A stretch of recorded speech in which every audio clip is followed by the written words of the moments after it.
Hello guys, you're welcome. This is True Story with me. In this video, Pastor Jerry has shared a very emotional moment of his life story. He talked about how his mom raised him alone and all the names he was called growing up. He said that his mother was the reason he is doing what he's doing now so passionately. He wished he could give his mother life, but he could not. He said to everyone, he said, love your mother, take care of your mother, because you might not know when you will never see them again. Guys, look and watch this very video. Please don't forget to share. I'd gone out, I was very young, and I'd gone out to play with the other children, and so I don't know what happened. So one of the children started calling me bastard, bastard, go and call your father, and I went back and I told my mother that boy that lives at 18 called me a bastard. I should go and call my father. My mother said to me, I did it when I didn't know God. He said, but I know God now. He said, what they called you is what they think of you, but what he called you is not who you are. My mother said to me, from today, God is your father. Listen to what my mother said.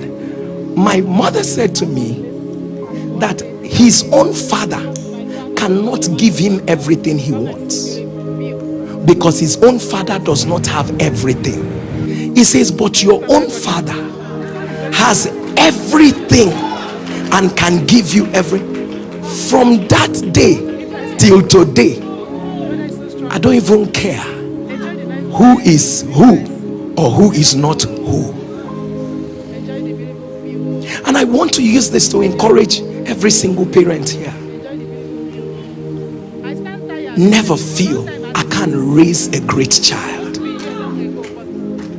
Never feel that my children cannot turn out right. Look at Pastor Jerry.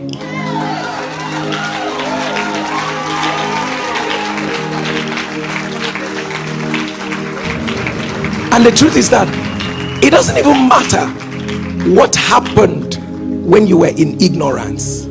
That belongs to yesterday. It doesn't even matter how you failed. That was in your yesterday. But what matters is who you are right now.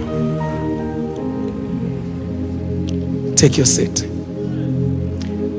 I remember my mother reminding me when I got in, I became a people in our church then called the Prayer Warriors and all of that. So, and I got in, I became part of the Prayer Warriors. Now, the demons, I say it all the time, that demons now are very digital, and at that time, those demons, very analog demons, they are not in a hurry.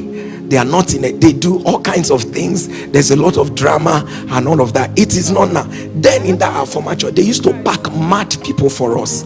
Mad people, and everybody had their own consignment of mad person.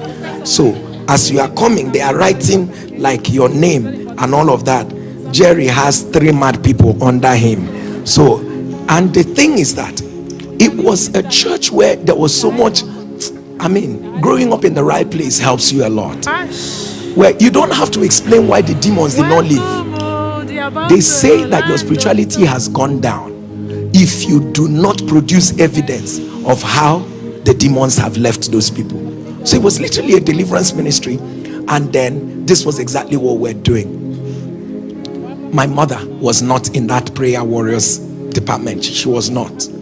But every night my mother would wake me up and tell me to come for midnight prayer. I remember my mother waking me up one night. I told her I cannot pray, that today's own I cannot pray, that I'm very tired. So I slept off. The next thing I heard was Tawai, and that sleep left me.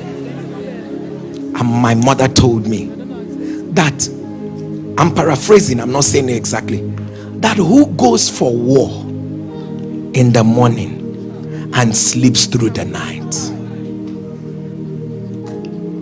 If I say to you, for the over 15 years of my life, I don't sleep at night just because. And NSPPD had not yet come up at the time. So when people sit back and say, oh, this is what we are doing is enjoyment, I look at them and I laugh.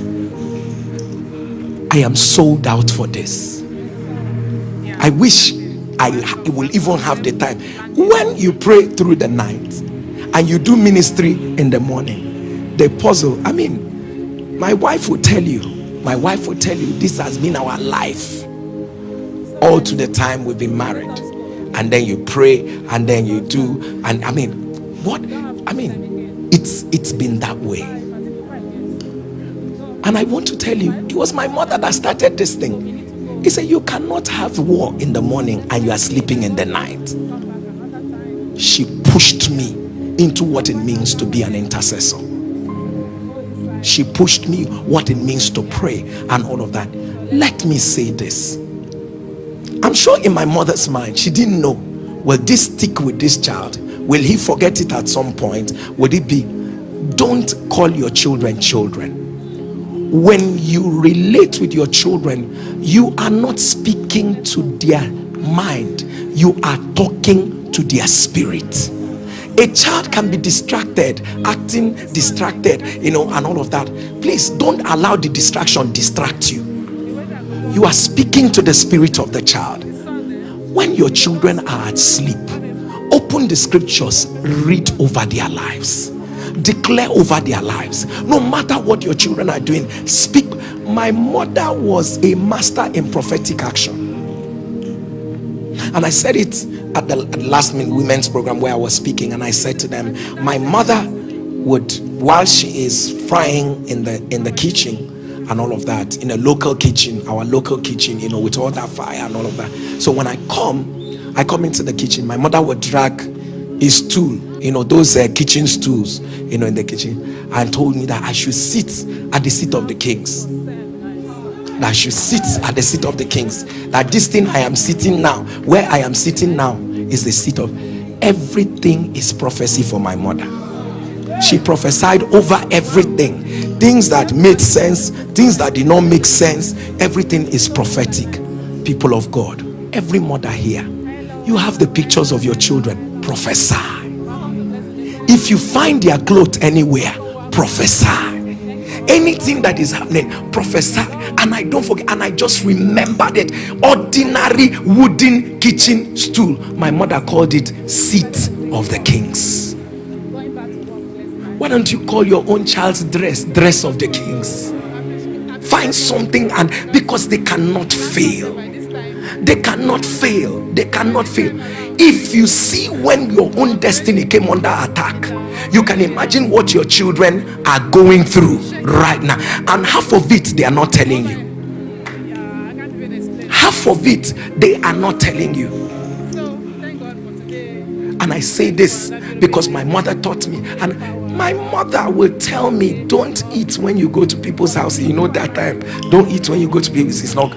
And my mother will come back and then call me and say to me, you ate? I said, I did not eat. And then, because I don't used to lie, but I will lie, I said I did not eat. So if I told my mother I did not eat, my mother should agree that I did not. My mother said to me, you ate. My mother would tell me the time I ate. My mother would tell me what I ate. And that was the one that I registered in my heart. I picked it up with my daughter as my daughter was going to secondary school about 3 years ago. I told her, let me remind you, I can see. Anything you do, God will tell me. And she thought it's a joke. Now there we did now. Anything going on, God will tell me. And so I remember her going back to school after her first year, and I said to her, what is that one thing you will always remember about Daddy? He said to me, Daddy said, anything I do, God will tell you.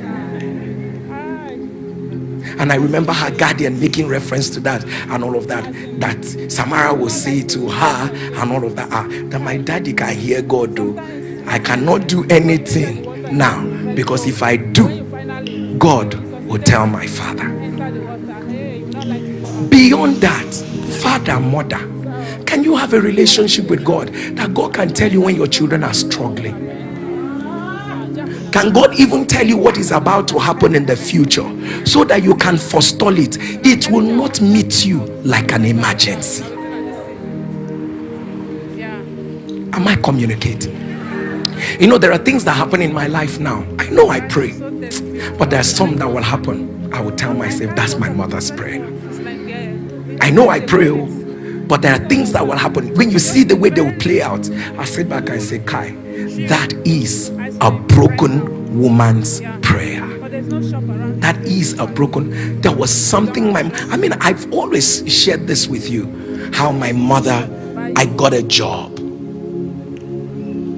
with a World Bank project on HIV and AIDS, and then I had even gotten a job with the UN. And I went to show my mother, and I said to my mother, our life has changed. I said, our life has changed. My mother was the most important person to me. So I went to tell my mother, now you will live in my house with this salary. I will change everything. I was excited, telling my mom this, telling my mom that.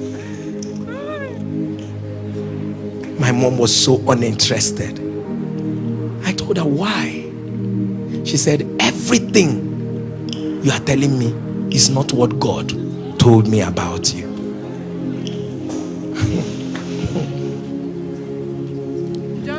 Let me tell you, parents, some things your children will celebrate. You need to pray about them and be sure that most of them will not die in it. Pray about them. Not how exciting it is means that God is there. And my mother told me, that's not what God told me. That's not what you should do. Hey. As in, it's not what God told you. I told my mother that we quarreled that day. I quarreled with my mother. I said, it's not what God told you. What God told you is that way. And you're telling me to go into full-time ministry. Which example do I have around me to show me that if I go into full-time ministry, nothing will happen to me? Which example? No example. Say it's not what God told. That I will serve God. I will serve God. If people understood my dialect, I would have spoken it for. She would that I should serve God. That what God is saying, I should forget everything and serve God. I should serve God. I should serve God. I should serve. So I asked my mother. I said, so if I'm serving God and I get hungry and all that, he said, if I die, I'll go to heaven. Because she did not have an example of serving God, that you will be fine serving God. So she didn't have that example. All she knows is that just do the right thing, serve God, and then die and go to heaven. Don't cover yourself in order to make them happy, because at the end of the day they still will not be pleased with you. Step out and fulfill destiny. Step out and be who God wants you to be. They are not even ready for you yet. They are not even ready for what is about to happen in your life. Somebody's a kambada shubadaya. You don't need their permission to become who God wants you to be.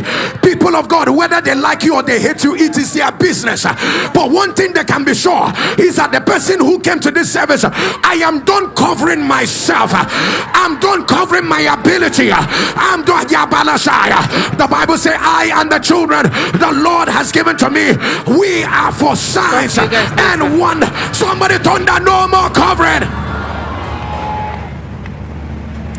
Finally arrived home. Thank you for taking a walk with me.